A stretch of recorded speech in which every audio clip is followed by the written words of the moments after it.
Hello students, मेरा समस्ती आपका अपने चैनल फिजिक्स मेरा समस्ती में एक बार स्वागत करता हूँ। तो आज हम बात करते हैं क्लास 12 की फिजिक्स। जैसे कि हमारा पिछला वीडियो आया था कि वैद्युत द्विध्रुव के कारण वैद्युत विभव स्थिति कौन सी थी हमारी? अक्षीय स्थिति। अब हम कहाँ निकालेंगे? निरक्षीय स्थिति में वैद्युत विभव। निरक्षीय वैद्युत विभव सुन, यानी कि हम जानते कंडीशन वही रहेगी पूरी, लेकिन स्थिति हमारी कैसी? जब हमारे अक्ष पर था तो निकाले क्या हम? निरक्ष पर। कहाँ निकालेंगे? निरक्ष पर। किस तरीके से? देखो कंडीशन हमारी है कि हमारे पास एक ए बी वैद्युत द्विध्रुव था। अब द्विध्रुव नहीं है हमारे पास, ए बी की रेखा है। अब देखो द्विध्रुव, यानी कि द्विध्रुव की बात करें तो ए पर आपका मान लिया हमने प्लस का क्यू आवेश, बी पर मान लिया माइनस क्यू आवेश। कुछ नहीं, वहां पिछले कराया डेरिवेशन। अगर आपने इस वीडियो नहीं देखा तो वीडियो देख लीजिएगा होगा, ठीक। कुछ मान सकते हैं आप, चाहे आप माइनस क्यू मानो चाहे प्लस क्यू मानो, कुछ मान सकते हैं आप। और द्विध्रुव है तो उसकी टोटल लेंथ, इसका केंद्र भी होगा ओ, केंद्र होगा तो आगे टोटल दूरी भी होगी कितनी? 12। जब 12 दूरी भी है तो ए से ओ तक की लेंथ हमारी एल, ओ से पी तक की लेंथ हमारी कितनी हो जाएगी? इससे करें ब्लैक से बनाएंगे तो ए से ओ तक की लेंथ, और यहां से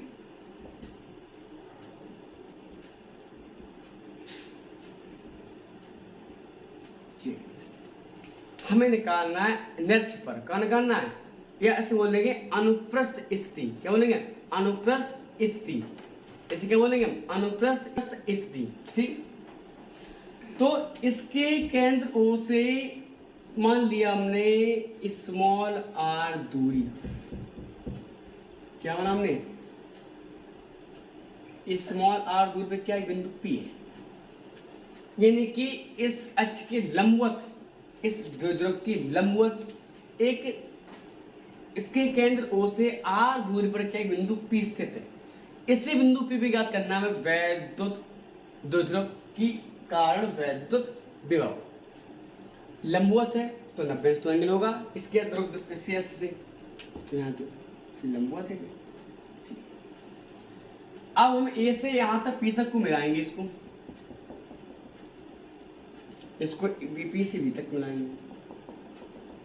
चलो, लेंथ यहाँ एल आर आपको दिखाई दे रहा होगा। और मान लिया हमने कि है इसका एंगल थीटा माना हमने यहाँ पर। यहाँ कितना एंगल मान लिया हमने? थीटा। हम जानते हैं कि थीटा से हमने क्या होता है? लंब होता है, और 90 से हमने क्या होता है? कर्ण होता है। तो लगाएं क्या यहाँ पर? हम यहाँ पर लगाएंगे एक पाइथागोरस प्रमेय। क्यों? क्यों हमें निकालनी क्या है? हमें लेंथ निकालनी है ए से लेके पी तक की लेंथ। क्या निकालनी? हमें ए से पी तक लेंथ निकालनी है कि ए से पी तक की दूरी कितनी है। तो पाइथागोरस प्रमेय से, पाइथागोरस प्रमेय से फॉर्मूला क्या पढ़ा हमने? कर्ण स्क्वायर इक्वल टू पढ़ा हमने कर्ण स्क्वायर बराबर लंब स्क्वायर प्लस आधार स्क्वायर। हमने माना कितना एंगल बना रहा है? थीटा बना रहा है। और लंब अब का जी तो आपका ओ से बी तक लंब होता है इसका ध्रुव के, ठीक। तो कर्ण हमारा क्या है? 90 से कर्ण होता है तो ए पी का स्क्वायर इक्वल टू हो जाएगा एल स्क्वायर लंबाई लंब इसका ओ से पी तक, ओ पी का वर्ग, आधार कितना हमारे पास? ए ओ का वर्ग। तो ए पी वर्ग निकालना है हमें, ए पी का वर्ग निकालना है, इक्वल टू हो जाएगा ओपी। ओपी कितना? आर स्क्वायर ए ओ कितना? एल। तो ए पी इक्वल टू क्या हो जाएगा यहाँ से? Under root R square plus का एल स्क्वायर। तो हमने ए पी क्या निकाला हमने? जो लेंथ आपकी ए से पी तक होगी, लेंथ कितनी होगी? बी से लेके पी से लेके बी तक, बी से लेके पी तक। तो यानी कि आपका जो ए पी बराबर वी पी बराबर कितना होगा? Under root R square plus L square. तो हमने ए पी और वी पी की लेंथ निकाल ली। भाषा बनाना कोई कठिन वाली बात नहीं। तो माना वैद्युत द्विध्रुव ए बी है, इसके केंद्र ओ से आर, इसके केंद्र ओ से निरक्षीय स्थिति में, किस स्थिति में? निरक्षीय स्थिति में आर दूरी पर बिंदु पर स्थित है, जिस पर हमें वैद्युत विभव की गणना करनी है। हमने लेंथ को देखा, ए से पी तक कितनी निकाली हमने? Under root R square plus L square. अब हम 1 बाई 1 और हमने मान लिया कि माना क्या माना हमने माना कि माना प्लस क्यू व माइनस क्यू आवेश के कारण बिंदु P पर वो V1 व V2 है, V1 व V2 यानी कि माना हमने कि प्लस क्यू व माइनस क्यू आवेश के कारण वो कितना है, प्लस क्यू व माइनस क्यू आवेश के कारण बिंदु P पर वो कितना है, V1 व V2 है। तो निकालेंगे पहले एक 1 बाई 1। तो प्लस क्यू आवेश के कारण,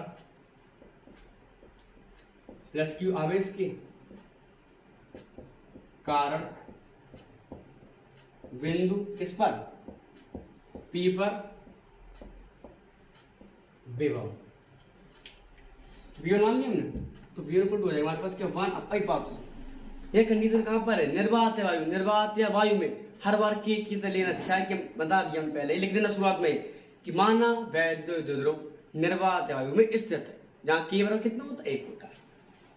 तो 1/4 पाई एप्सिलॉन 0 इनटू, अगर आप निर्वात वायु मान लिया, आपने मान लिया कि कहां स्थित है या किसी के परावृत्तांक वाले माध्यम स्थित, तो यहां लिखना कि ऐसे लिख देना, ठीक है। अगर आप लोग लेना चाहे तो हमने नहीं माना, हमने क्या माना इसको, हमने माना निर्वात या वायु में इनटू क्यू, चिन्ह सहित वैल्यू ली जाती है, क्यू प्लस का क्यू है, दूरी कितनी है under root R square plus L square. Formula पता तो मैं ही क्या होता है फॉर्मूला के लिए, v इक्वल टू होता है 1/4 pi epsilon 0 Q upon R, तो ये रखा हमने। समीकरण नंबर इसको हमने लिख दिया, माइनस क्यू आवेश के कारण, माइनस क्यू आवेश के कारण बिंदु P पर विभव, बिंदु P पर विभव कितना हो जाएगा हमारा वो हो जाएगा V2 इक्वल टू हो जाएगा 1/4 पाई एप्सिलॉन 0 इनटू क्यू, चिन्ह सही ले रहे वैल्यू, माइनस के Q upon under root R square plus L square, इतना हो गया। क्लियर है। समीकरण में समझ दिया तो इसका नाम दिया हमने समीकरण नंबर 2। अब हमें निकालना क्या है, हमें निकालना है बिंदु P पर परिणामी विभव, यानी कुल विभव टोटल कितना परिणामी, तो लिख लेंगे यहां से हम बिंदु P पर परिणामी विभव। फॉर्मूला हमारा क्या रहेगा, V इक्वल टू हो जाएगा total V1 plus V2, V1 plus V2 equal to answer हो जाएगा, इक्वल टू हो जाएगा V1 Q upon under root R square plus L square minus 1/4 pi epsilon 0, value चिन्ह से लगना, सॉरी प्लस था पहले तो minus Q under root R square plus L square, R square plus L square, तो 1/4 pi epsilon 0 Q upon under root R square plus L square, minus plus minus हो जाएगा 1/4 pi epsilon 0 Q upon under root R square plus L square. किसका मान निकाला हमने, v का विभव है, और दिखाई दे रहा होगा पूरा समान लिखा हुआ है, तो कर देंगे आपस में। तो v कितना आ गया हमारे पास, 0 आ गया। v कितना आ गया, तो क्या होता है कि द्विध्रुव की निरक्षीय स्थिति पर विभव, किसके लिए, वैद्युत विभव कितना होता है, द्विध्रुव की निरक्षीय स्थिति विभव कितना होता है, 0 होता है। तो यहाँ एक स्टार लगा लिख देना कि द्विध्रुव की निरक्षीय स्थिति लिख दे रहे हैं यहाँ पर, लिख दे रहे क्या कि द्विध्रुव की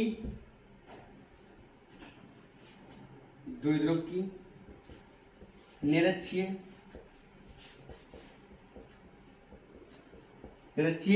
स्थिति में विभव कैसे होता है, 0 होता है, 0 होता है। तो विभव तो 0 होता है, क्या तीव्रता 0 होती है, तीव्रता 0 होती है, विभव 0 होता है। आपका तीव्रता हमारे निकल के आई, फॉर्मूला हमारे निकल के आया था। तो द्विध्रुव की निरक्षीय स्थिति में वैद्युत क्षेत्र की तीव्रता 0 नहीं होगी, लेकिन 0 होता क्या है, वैद्युत विभव 0 होता है। वैद्युत विभव शून्य होता है। तीव्रता कितनी होती है? तीव्रता हमारी वैद्युत क्षेत्र तीव्रता होती है इक्वल टू होता है 1/4 pi epsilon 0 P upon R cube. निरक्षीय स्थिति में बता रहे हैं हम, निरक्षीय स्थिति में जो तीव्रता होती है अर्थात इक्वल टू लिखते बता रहे हैं। चलो यहाँ इंपॉर्टेंट बात है, तीव्रता बात करेंगे कितना होगा 1/4 pi epsilon 0 P upon R Q, मात्रा न्यूटन प्रति कूलम। ठीक है, बोर्ड कर देना। तीव्रता की बात करें तो किसके लिए है? हमारे निरक्षीय के लिए। किसके लिए? निरक्षीय के लिए। और अच्छी के लिए कितना होता है? 2p बना रखी। एक्चुअली कितना होता है? 2p बना रखी। निरक्षीय के लिए कितना है? p upon r। जी हमारा हो गया पूरा डेरिवेशन। तो पूरी भाषा आप बना लेना, एक बार समझा दे रहे हैं कि माना एक वैद्युत द्रव्य है, इसके केंद्र O से r दूरी पर एक बिंदु पर स्थित है जिस पर हमें वैद्युत गणना करनी है। माना बिंदु A व B से P तक की दूरी है क्रमशः कितनी हमारे पास? √r² है। ठीक है, हमने प्रमेय लगाई थी फॉर्मूला यहाँ से। लंबवत है, अच्छी स्थिति में क्या लंबवत है, निरक्षीय तो कैसे लंबवत कितना 90 समय क्यों होता है? कल होता है थीटा समय क्यों होता है? लंब होता। हमने इसको देखा, लगाया फॉर्मूला हमने पहले। और a व v यानी कि प्लस q व माइनस q आवेश के कारण बिंदु P विभव क्रमशः v1 व v2। इस भाषा को खुद लिखना, डेरिवेशन हटाई नहीं जाती, समझे जाते। अगर किसी प्रकार कोई डाउट हो तो आप हमें कमेंट से लिख के बता सकते हैं। और समय देखो कितना हो रहा है, 9:30 का समय टाइम हो रहा, शाम 6 बजे तक कोचिंग पढ़ा, उसके बाद वीडियो अपनी बनाना तो बहुत ज़्यादा मेहनत हो जाती है हमारी। तो इस मेहनत के लिए आप कम से कम जितने भी दोस्त आप उन दोस्तों को जानकारी दीजिएगा, बच्चों को बताइए, लोगों को बताइएगा कि जो सर पढ़ा रहे हैं उनका कंटेंट कैसा है। आपको कंटेंट अच्छा लग रहा है हमारा, अगर आपको लग रहा है कि आपके लिए बेनिफिशियल है तो शेयर कर दीजिएगा। शेयर करने में क्या समय लगती है? कितना समय लगता है शेयर करने में? दोस्तों का 2-4 लोग शेयर कर दोगे, उससे आपका क्या चला जाएगा और बच्चे पढ़ेंगे आपसे। और समझिए बात, ध्यान से इस बात को सुना जान। तो इतना आपको करना है, कम से कम सब बच्चों को शेयर करना। किसी प्रकार का हमारे कंटेंट में कोई समस्या आती है तो आप हमारे कमेंट से लिख के बता सकते हैं कि सर इतनी बात समझ नहीं आई, तो आपके हम समस्या दूर करेंगे, पूरा प्रयास करेंगे समस्या दूर करने का। इस बात को सुना जानते। तो हमारा एक ही आपसे रिक्वेस्ट है आपसे कि प्लीज़ सभी दोस्तों शेयर कीजिएगा, जैसे हर बच्चा, हर घर का बच्चा, जो बच्चे 11th या 12th में जो फिजिक्स पढ़ना चाहता है, हर बच्चा पढ़े। 9th से लेकर इंटर तक का बच्चा जो फिजिक्स पढ़ रहा है बच्चा पढ़ सके, हमसे जुड़े बच्चा। इतना बार हमारा आपसे रिक्वेस्ट है। ठीक है बच्चों, तो आज के लिए इतना ही। तो अगला वीडियो फिर से आपके लिए क्लास 12 के लिए आएगा। तो आज के लिए इतना ही। थैंक यू बच्चों।